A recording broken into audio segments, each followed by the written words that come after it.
Hi there. I've shared the sentiment of this post in various different blogs and video messages over the last few months, but I think it's really worth echoing, particularly at a time when we're going into the Christmas season.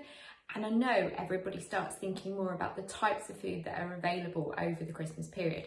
So what I want to talk about is food ranking in recovery. And what I mean by that is allowing yourself to have certain types of food as you start to recover from your eating disorder and still putting them on a kind of pecking order of what's permissible or not and what should be your sort of priority choices over others. And I guess the only way I can say this in terms of your recovery journey is to think of it about like you would your friendship group.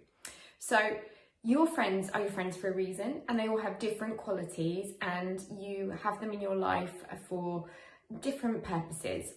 They might be there for a season or a reason, but you have friends because they make you laugh, or because they're really good at listening to you, or because you've been through similar things in your life with them, or because they happen to live closer and can be more available to you, or because they're just very intelligent and they test your brain and help you kind of stretch your grey matter. Whatever it is, we have friends for different reasons. And if we wrote the names of all those friends down on a piece of paper, we wouldn't say that Claire is a better friend than Sarah because Claire knows more about politics. And we wouldn't say Katie is a better friend than Mike because she can make us laugh until we wet ourselves, but Mike is the first to come around the house with a cake when we're feeling low. All our friends are there for a reason. So they all have the right to be on that list, on that kind of tick sheet, and they serve a purpose for us in our world, and we value them in our lives.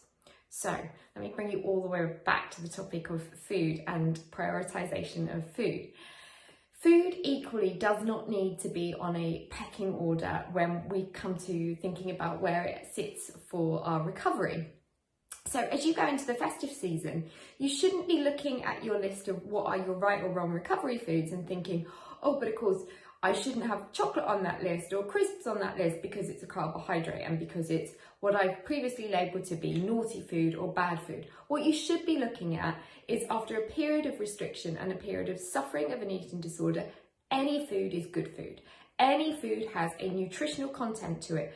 And, you know, if we were just talking about normal people who had never suffered an eating disorder, then naturally there'll be all sorts of reasons why people would pick certain types of food as being of a priority.